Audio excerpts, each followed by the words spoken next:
So hey Nir, we are, I suppose we should start the conversation talking about how we met, but for the sake of people who might have no idea who we are, we should probably talk about what we do first. We both have a very similar line of work, but from two different industries. Why don't we talk a little bit about your line of work, and then it tangents with mine a lot too. Sure. So, I'll give my quick introduction here. I used to work in the gaming and advertising space, and my last company, after it was acquired, I spent a lot of time trying to figure out what I wanted to do next. And I had this hypothesis that in the future, companies that could form habits would be the ones that would succeed. And so I was looking for a guidebook on how to build habit-forming products, and I didn't find any such guidebook, so that's why I wrote this guy. I wrote Hooked a few years ago. And I've been since consulting and speaking and teaching about the basic principles around how to build habit-forming technologies. Yeah, and my line of work has been looking at essentially the psychology around performance, whether that's creative performance, workplace performance, individual behavior, etc. And it's again been that idea that what are the cues around our environment that determine our behavior, right? So this is what attracted me when I read Hooked. It's not normally my line of work. I mean, I kind of thought of it as a marketing type concept, et cetera, and I tend to deal with performance and human behavior and motivational issues, but they're so related because so much of our behavior is actually affected by the system that was designed around us and put us into. Right, exactly, absolutely. And so my focus is really around how the products do that. And it's interesting to read your stuff around how organizations do that. But in either case, it's a little bit surprising to most people because I think most people have this conception that we all are rational beings who do things through cost-benefit analysis, and of course we do things that are good for us, and we think things through. And of course, studying consumer behavior and behavioral economics shows us that oftentimes, not always, but oftentimes that is not necessarily the case, that people do things simply because of how their environments are shaped. Yeah, I mean, it goes back to the old, what is the old rule about, we tend to think everybody's rational making homo economicus decisions, but the old rule is essentially that behavior is a function of personality and the environment. You can't change personality, but you can dramatically change the environment, and that's what affects a lot of different things. On the product side, it's a lot of how does the design of the product go into forming habits, making it sort of addictive. On the workplace behavior side, it's how do you design a workplace, how do you design a management system, a motivational system that really gets the right behavior out of those personalities. That environment piece is a huge factor. Yeah. So question for you. So a lot of times when I get companies that call me up and they say, hey, we want to make our product habit forming, about half the time I say, sorry, you don't meet the test. Like your product will never become a habit. And there are a list of criteria around what even has a potential to become a habit-forming product. Now, that doesn't mean they need to go out of business. There's lots of businesses that are very successful without forming habits. What I specialize is the kind of companies like Facebook and Twitter and Instagram and Google and Snapchat, these companies that at their core, if they don't form habits, they go out of business. That's kind of my specialty. But half the companies, I say, look, you're not going to become a habit-forming product. You need to go figure out how to build more of a standard type model, which is lifetime value of the customer minus cost of acquisition. That's your profit, and that's kind of more standard company. And so my question for you is, do you turn down some companies? I mean, do you look at a company and say, look, your workplace, it just ain't going to be engaging, right? Like, you're just not going to get high performance from people. This is just a standard run-of-the-mill, do your job, go home kind of gig. Or do you think every company has the potential to become a more engaging workplace? Yes. No. So, I mean, my concern is not necessarily, it's interesting that you can look at it from okay, here's the checklist. These are the things that have potential to be habit forming. For me, it's more about the type of work, if that makes sense, right? So there are definitely certain types of work that, like, I'm sorry, are never going to be the type of thing that kids wake up at 7 years old and dream about growing up to be one day, right? So there's the type of work issue. But what's amazing to me, what's never ceased to amaze me, is that even inside of that, you can find companies that do things to build sort of the right workplace, right? So to give you an idea, from the organizational behavior standpoint, we sort of have this boogeyman, if we will. The father of scientific management is a guy named Frederick Taylor. And he came up with all of these ideas about how do you manage a factory? How do you manage people who have to do the same repetitive task over and over again? And he came up with a bunch of ideas that really, really did kind of kickstart the Industrial Revolution, except that most people don't do that industrial type of work anymore. So he's sort of, Taylorism has become this kind of boogeyman that we look at. Well, okay, boring, dull, repetitive jobs, those are ones that, okay, yeah, scientific management still works, but over here we need to use lots of autonomy, and we need to use lots of all of these things that we talk about when we talk about a great workplace. The thing that amazes me is that there are factories, there are companies where people are still giving their people autonomy, giving them a sense of being connected to a whole, etc. Places where Taylor would have done great, where the modern ideas still sort of work. Right? So the easy thing to do is talk about the type of work. Is it industrial work versus knowledge work? But man, honestly, even in the industrial work setting, there are places that are creating a communal feeling, that are giving more autonomy and more empowerment over to the individual employee, that are creating great workplaces. It's really quite fascinating. I guess the workplace always has the advantage of, worst case scenario, you work with people, hopefully. I guess not every workplace. In a lot of workplaces, you're working with somebody, and at least other people have the ability to form tribes, to form community, to care about each other, to build relationships. And so even if the job itself sucks, maybe the saving grace is that the people care about you and you care about them. Right. Or that we take responsibility for each other, right? Or that we, it used to be in the Taylor days that there was sort of labor and then there was management, and management's job was to tell labor what to do. But the idea that we're all in it together and we collectively as a group will figure it out, these are, they're not new concepts, because like you said, they go back to the idea of, it's at the end of the day, it's just people. But they're concepts that are kind of, what's funny to me is they're kind of new in the world of management, but they shouldn't be, because they existed before there was this sort of management tier. But you're right, at the end of the day, it's just people. One of the things I actually joke about a lot of times with my students in business school is we talk about how often there are Excel spreadsheets to solve just about every problem, but all they really do is point out where the problem is, and at the end of the day, the problem's with people. That's interesting. And how much do you think is autonomy? I mean, you think about the Hawthorne effect, where everything that's supposed to improve workplace productivity somehow does, right? Between changing the light bulbs or telling folks we're going to try program A or program B, somehow miraculously every intervention works.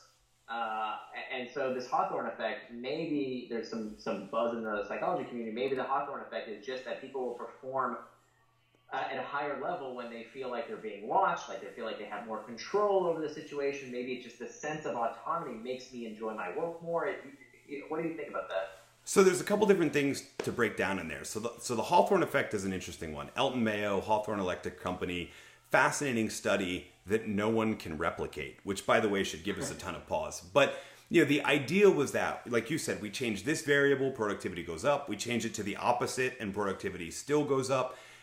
It really speaks to the idea that in human motivation, right? And this comes from the work of Edward Deci and Richard Ryan. Our mutual friend Daniel Pink did a great job sort of summarizing their work in Drive. Autonomy is a huge factor, but so is connectedness, and so is sort of that sense of being able to master something, right? So in the Hawthorne effect, I think it's really a matter of connectedness. I think what really separates out, okay, these people were varying a bunch of different things and productivity keeps going up, it's because they felt like you were paying attention. They felt like you cared. They felt like there was a connection there, right? Some of that is explained by giving those people autonomy over saying it, but a lot of it is just this idea that, again, you actually listen to us. You care about us. This is the fascinating thing about workplaces so often, is that we give these kind of feedback surveys out to employees, and we say, or even to customers, right? From a marketing perspective, we say, we want to hear from you. Well, that only works if you then say, okay, we've heard from you and here's how we're changing. But if you just take the survey, take the thing in, make the changes, and don't signal that you've made any. So it's not exactly autonomy. It's control. It's control and it's connectedness. It's a feeling that we're listening to each other, we're connected, and we're making changes based on what you need. Yeah. So I wouldn't necessarily say it's control, like can you adjust the knob up or down, but it's a feeling that management and the people who are in charge are listening to you and care about you. Right. It's a feeling of what I do will affect some kind of outcome. I'm not being controlled. I'm exerting some kind of influence. Yeah, absolutely. Exactly. Yeah. Very cool. Yeah. So, so I have a question for you, because one of the things that I see from an organizational standpoint and looking at communication and productivity and what factors affect people's ability to do their best work, it seemed like we were on this trend where the more communication and the more frequent communication we had, the better people could collaborate. And now it seems like we've hit some sort of overload. Something about email and social media and Slack and all of these sort of things, they seemed so habit forming because we all got into the habit of it. And now it sort of feels like we need to break some of these habits in order to focus again and do all of that work. And if I'm reading your work right, these are natural things that happen because of the product. But also, how do we solve it? Yeah, beats me. I don't know. I wrote books about how to build habit-forming products, how to build these services that we find so compelling we want to use them every day. Because the problem still is today for most companies making a product or service is that they have something really great, but nobody gives a damn. Right? They have some amazing new technology that they can't get anybody to use. And even the things today that we take as second nature, right? When we think about Slack and Facebook and Instagram and WhatsApp, these products didn't come to fruition by mistake. I mean, they were the process by which these products were made with the dream, with the hope that, hey, we have something really great here if people would just use it. Now, the byproduct of that is that we live in a world where there are so many great products and services, where there are so many things that are so enticing that sometimes they're hard to put down. And so this is this new age that we're entering. And the miracle of the age we live in is that we live in a world where so much of this is, look, really good, right?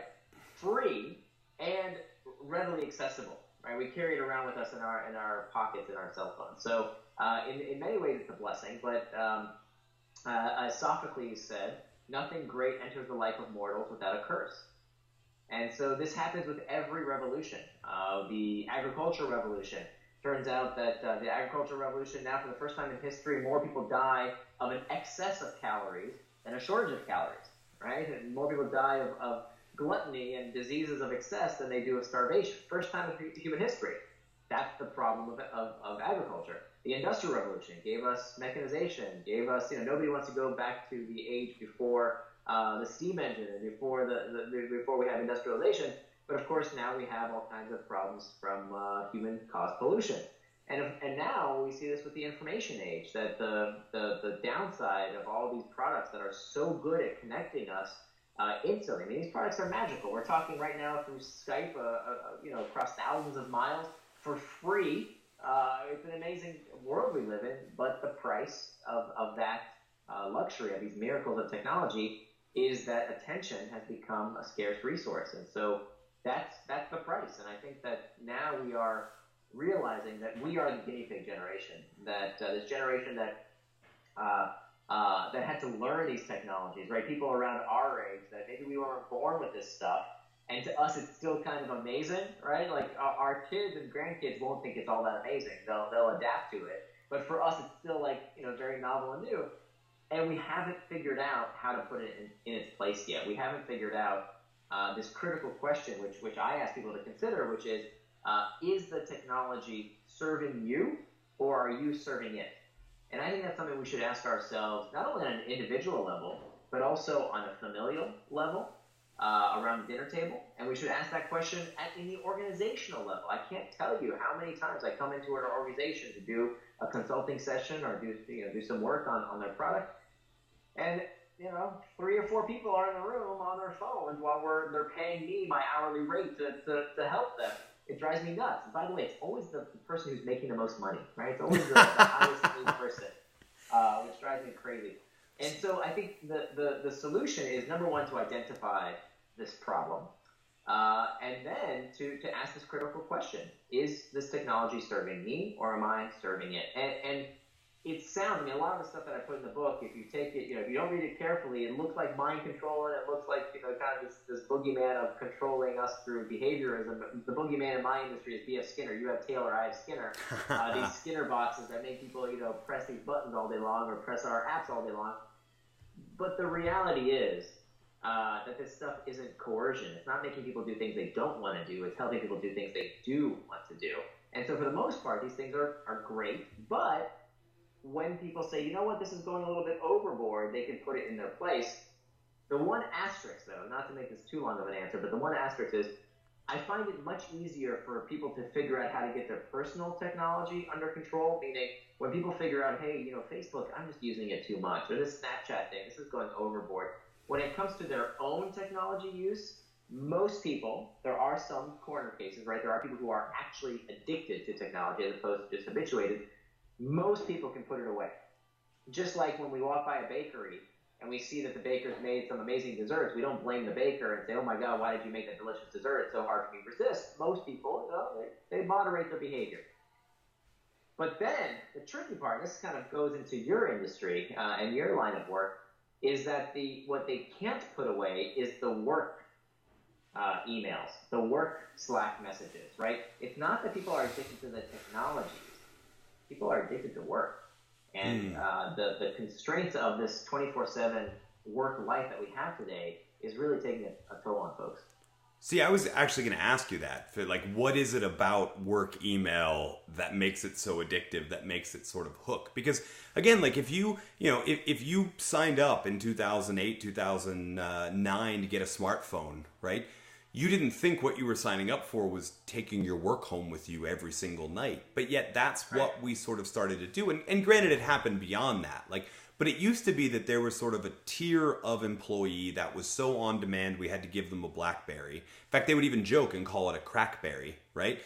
And we should have thought of that as a warning, but I guess we didn't, right? And then we thought, oh, cool, it's great because I can watch YouTube on my phone. And then we set up our work email on it, and we're addicted to it. It sounds like, do you really think that the reason is actually that we're addicted to working? So even if we did away with work email, we would still have this sense of needing to be working, to be creating value, etc. Throughout 24/7, or? Let's eliminate one of the variables and see what happens. Okay? Let's say that tomorrow you win the lottery and you win $20 million. You no longer need to spend a day in the office ever again. Do you still use Slack? Do you still use SharePoint or Salesforce or you name whatever other enterprise software? No, you stop using all that shit because the only reason you're using that stuff is because the boss wants you to. Most people won't say, oh my God, I can't leave my job because I love using Salesforce so much. Not the software. It's the burdens of the job. It's the pain we feel of my boss is expecting me. My clients are expecting me. We're in a service business. We have to constantly respond all the time like we're running around like chickens with our heads cut off. That's the problem. That's the real source of the problem. The tools make the problem worse, right? The fact that we now have the ability to stay connected makes the problem worse. But the fundamental problem, if you take out one of the variables, you'll see that people very quickly will stop using this technology had it not been for the workplace. Now, that's not the case in the consumer web, right? When it comes to Facebook and Twitter, people generally like to use those products. And so that's a whole other category, right? Where the product itself have perhaps a greater influence. But I think when it comes to this enterprise products, I think a lot of people, if they had $20 million dropped on them, they'd never check that work email account ever again. I think if I had $20 million, I definitely would still use Facebook, but only to tell everyone about the fact that I won the lottery. No, actually, I'd probably need to cancel my account because I'd keep getting friend requests from people who want to borrow my money from the lottery. So you bring up a really good point, and what's interesting about it is when we look at the research into human behavior, into motivation, into what actually creates increases in performance. For example, like my mind goes to the K. Anders Ericsson study around deliberate practice. Everybody sort of loves to oversimplify it and say it's about 10,000 hours. But one of the other findings that they had was that the people who achieved world-class level mastery, they also slept more than your average person. They only worked for about 90 minutes at a time and then they took a break. So we have this trend where we're realizing that maybe less hours working means that the hours you are working are more valuable. This is an interesting trend that I don't know. I mean, I don't know how to turn it around in a 24/7 always on culture where we feel like we're in a service-based business, etc. Does it just take a top-down leadership saying, look, go home, be with your wife and kids and spouse and, you know, and friends and loved ones? Or is there something we can do on an individual level to kind of protect our swim lane so that we only work a certain amount of hours, knowing that those hours will be more valuable if they're not 168 hours of the whole week? Well, this is a great question. I don't have all the answers. I will say that some companies have the luxury to do this, while other companies perhaps don't. That in certain industries, the tech culture, the cancer of that pervades these organizations, of this 24-hour culture, they would actually be better served if they dialed back. So, for example, there's a great book called Sleeping with Your Cell Phone, which was, I think the researcher, her name was Perla, if I'm not mistaken, but she did this study at BCG where she spent a ton of time at the Boston Consulting Group, and she just gave them a simple challenge. She said, what would it take, what would we have to do to give each team member one night off? One night off. Let's say, you know, this is Boston Consulting Group, right? They're in the same class as McKinsey and these big fancy top strategy consulting firms. And she kind of said, look, what if a client came to you and said, look, this is a value for our company. How can we give everybody in the company at least one night off a week? And a lot of the consultants in this firm said, no, that would be impossible. We're in the service business. Our customers expect 24-hour service. We can't do that. We'll lose all kinds of clients. But then she kind of said, well, look, you know, it's a challenge to you. What would it take? How could you design that system? And what was fascinating about her book is that what she discovered in her research, that it really wasn't about the technology. That it was really about the fact that there was not open lines of communication within these consulting teams to raise issues. That it was about this fact that people felt like there was some sacred cow around, this is the culture of the way things always need to be, and we're not allowed to question that culture. But when people started questioning, wait a minute, why do we need to be 24/7? Why can't we have one night off? So you cover me one night when the customer called at 4 in the morning, you're going to be on call so I can have a good night's sleep. They discover, wait a minute, yeah, not only is that possible, all these other things are possible. So the technology obsession, the cancer of overusing technology and this more, go culture was actually just a symptom of this greater problem of, wait a minute, why is this a place where we can't talk about our problems? And what's interesting is that same exact metaphor we see all over the place, right? We see it in the family, right? Why is it that dad watches football every night? Why can't we talk about that? Why can't we have why can't we get together and talk as a family as opposed to watching television? Why is it that the teenagers are on the phone all day? Maybe it's not because of technology, maybe because they're running away from something, maybe because there aren't these lines of communication to actually address these issues. It even goes, I think, to the personal level, that if one finds that they are truly addicted to technology, it's, again, I don't think it's just the technology, it's an opportunity for personal reflection. What am I escaping from? Why do I have a discomfort with being bored for a few minutes? What's going on that I constantly need to be tied to my cell phone? So the idea I'd like to propose is that this technology is the canary in the coal mine. Whether it's at the organizational level, at the family level, or at the individual level, there's usually something going on. You know, that's interesting. That actually reminds me of something I've been saying often since Under New Management came out. My most recent book, it deals with a bunch of different practices. One of them is banning or severely restricting email. But one of the things I often point out is people ask, well, these are great, but how do we add these onto to our culture? How do we add them onto our company? The truth is they're not actually practices of addition, they're practices of elimination, but they're practices of questioning. They're practices of saying, well, wait a minute. They're practices of people saying, I want to do my best work, but this is standing in the way, and so we need to eliminate them. In some cases, that's email. In other cases, it's the hiring process. In other cases, it's the performance review system. But it has to deal with that question of the people who are doing the best work. They should have the right to question sacred cows, to kill sacred cows. And yet, so often we just assume, well, that's always the way we've done things, so we shouldn't disrupt it.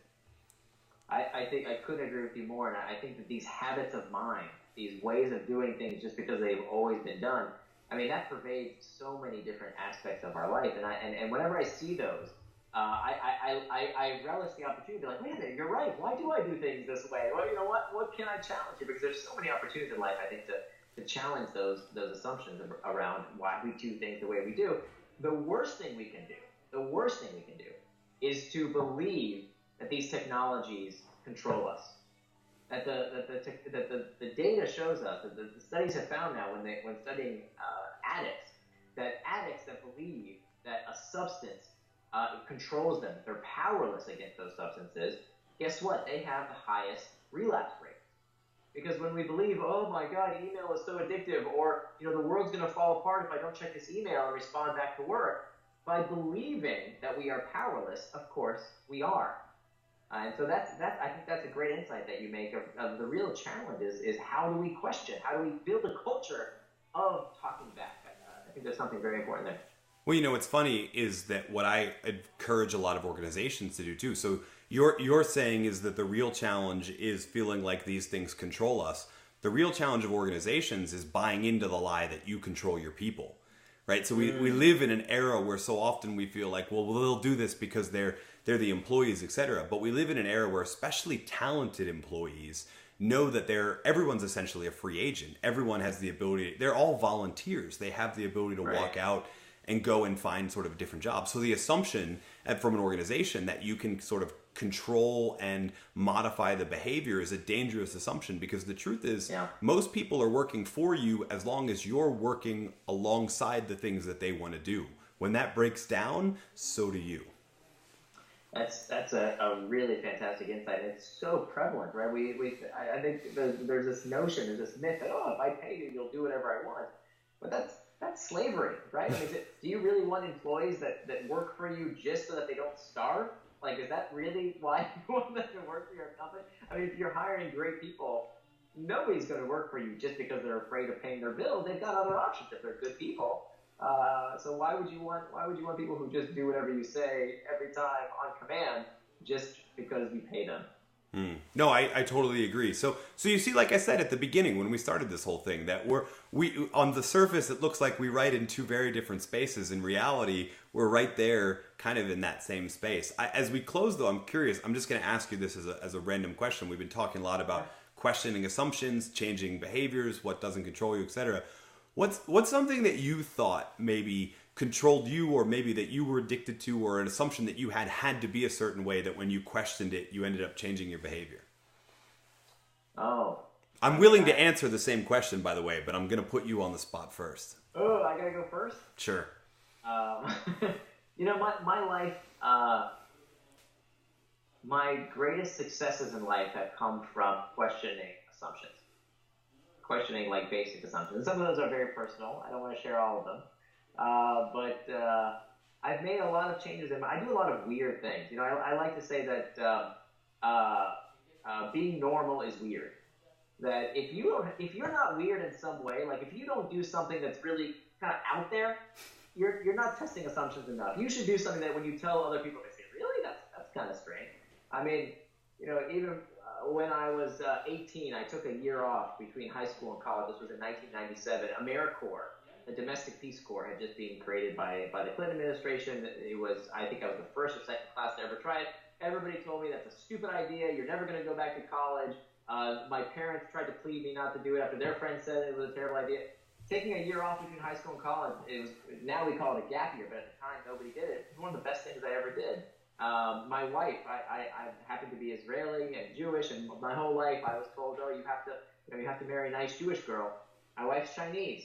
I had to test assumptions, I had to try something, break the mold, see what would happen. It caused a lot of friction. It took me a long time to reconcile it. There's a lot of, I could give you a list of about 30 different things I do that are, most people would think is really weird and crazy, but I think that's where I've had the most growth in my life.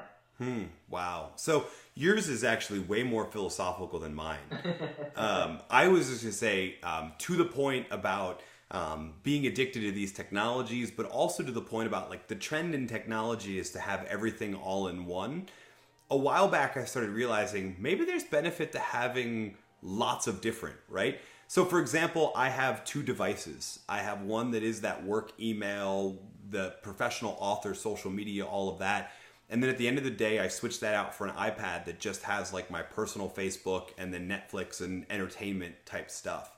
But I've also sort of been notorious about the idea of like, there doesn't have to be an all-in-one solution sometimes. I work on 2 different computers because one works better than the other, etc. So it's sort of just that all-in-one trend. And by the way, as we leave, like that 2-device strategy for dealing with email, this is a great way to test whether or not you're addicted to email or whether it's just the technology. Switch devices, and if you still find yourself running to the other one, it's you, it's not the device.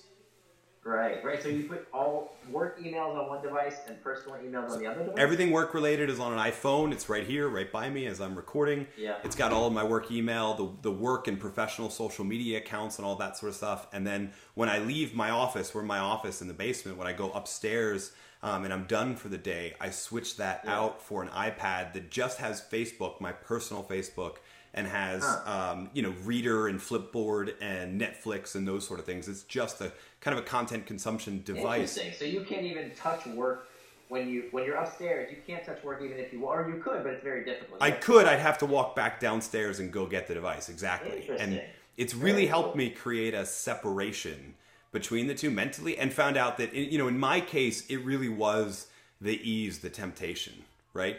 It wasn't I love that. That's a good one. That's a really good one. Let me give you one more, actually. Okay, go for it.